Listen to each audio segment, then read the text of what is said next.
عمة وجلابية ونبوت، ده الشكل اللي رسمته الأفلام عن شخصية الفتوة. بس يا ترى شغلانة الفتوانة دي ظهرت إمتى وليه؟ وإيه اللي حصل عشان تنتهي؟ أنا دينا مهران ودي حكاوي الدنيا. مع نهاية عصر المماليك في مصر، يعني بين آخر القرن ال15 وأول القرن ال16، كانت مصر بتعيش أسوأ أيامها من جميع النواحي، وبالأخص من الناحية الأمنية. وانتشرت الحرامية في البلد لدرجة إن دواوين المماليك كانت بتتسرق. وطبعا اللي يخلي ان الدواوين تتسرق فكانت المحلات والبيوت كلها بتتسرق، لحد ما ابتدى اهل كل منطقة يدافعوا عن نفسهم، وده عن طريق انهم يشكلوا مجموعات من الناس عشان يحموا بيهم كل منطقة، يعني زي اللجان الشعبية كده اللي كنا بنعملها في 2011. بس الفرق انهم كانوا بيختاروا قائد لكل مجموعة من المجموعات دي، وما كانوش بيختاروا اي حد كده والسلام، ده لازم يكون ليه هيبة وكلمته مسموعة وكمان قوي البنيان. وبقى الأهالي يسموا القادة دول باسم الفتوة، وهي كلمة مشتقة من كلمة الفتي، بمعنى الشخص اللي ليه هيبة وجسمه قوي. ومن وقتها وانتشر موضوع الفتونة في القاهرة واسكندرية، وبقى الكل حي فيهم الفتوة بتاعه. وكان الفتوات مسؤولين انهم يجيبوا حق الناس الغلابة ويدافعوا عنهم، لحد ما حصلت معركة إمبابة، ودي كانت بين المماليك اللي كانوا بيحكموا مصر في الوقت ده وبين الحملة الفرنسية. وكان للفتوات دور كبير جدا فيها، وخلصوا على عدد كبير جدا من العساكر الفرنسويين وكمان 2 من قادتهم. وكان الفتوات حاطين خطة ومنظمين نفسهم هم ورجالتهم، لدرجة ان الجيش الفرنساوي افتكرهم انهم فرقة مدربة على ايد المماليك. بس للأسف اتهزمت المماليك ودخلت فرنسا مصر. بس دور الفتوات ضد الاحتلال الفرنساوي ما وقفش لحد هنا، لانهم شاركوا في حماية المتظاهرين المصريين في ثورة القاهرة الأولى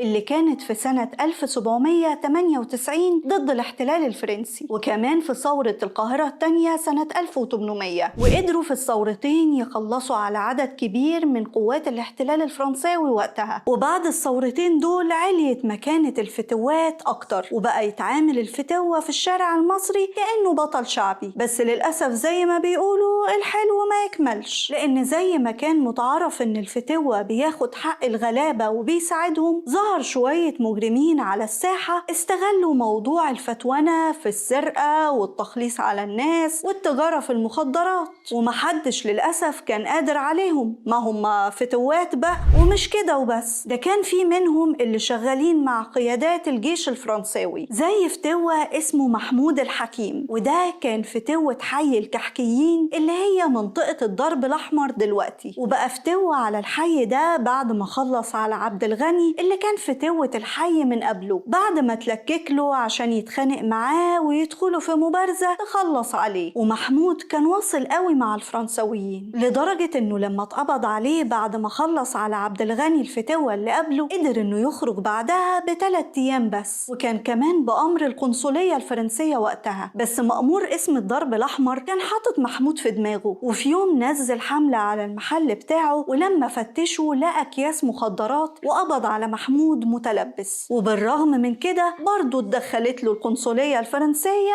وأفرجت عنه عشان يشتهر ويستقوى أكتر وأكتر، قبل ما تجيله الضربة القاضية اللي هتمسح اسمه من الفتونة للأبد. لأن في يوم كان في فرح في الكحكيين لجماعة صعايدة من قنا، وكان بيحميه كالعادة محمود الحكيم باعتباره فتوة المنطقة وده من مهامه. المهم تحصل خناقة كبيرة بين عبد الحكيم أخو محمود الحكيم وبين العريس اللي هرى عبد الحكيم ضرب. يسكت بقى محمود الحكيم؟ لا طبعا، تحصل معركة كبيرة اتسمت في القاهرة باسم معركة الكحكيين، وكانت بين أهل العريس الصعايدة ومحمود الحكيم ورجالته. واستمرت الخناقة دي أكتر من 10 أيام، وولع فيها الحي على الآخر، وخلص فيها محمود على 7 أفراد لوحده. والمرة دي القنصلية الفرنسية ما عرفتش تعمل له حاجة، واتقبض عليه واتنفى بره مصر عشان ينسى حي الكحكيين والفتوانة خالص. وفي سنة 1882 دخل الإنجليز مصر، وكانوا عارفين إن الفتوات قرفوا الحملة الفرنسية على الآخر، عشان كده عملوا دراسة على كل الفتوات في كل الأحياء، وقدروا يشتروا ويسيطروا على شوية منهم سيئين السمعة مقابل الجنسية الإنجليزية وشوية فلوس زغللت عينيهم على الآخر، وده عشان يكونوا عصايتهم اللي يحكموا بيها الشعب، لأن في العصر ده ما كانش فيه حي من أحياء القاهرة إلا وفيه فتوة، زي حي الحسينية اللي كان مشهور بالفتوات لدرجة إنه تسمى حي الفتوات.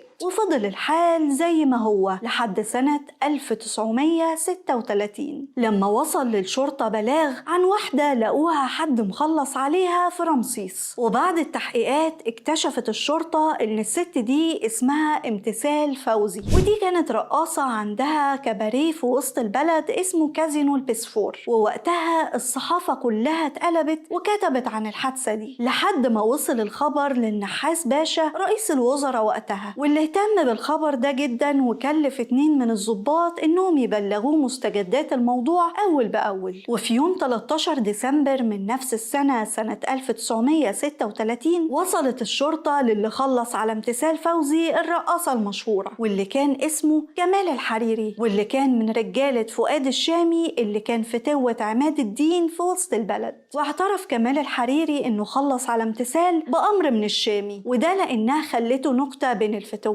التانية بعد ما رفضت امتثال انها تديله الاتاوة بتاعته اللي كان بياخدها مقابل حمايتها هي ومكانها، واللي كمان زودها وخلاها 50 جنيه بعد ما زادت شهرتها هي والكازينو بتاعها. مش كده وبس، دي كمان امتثال شجعت الرقاصات التانية انهم يعملوا زيها وما يدوش للشامي ولا مليم.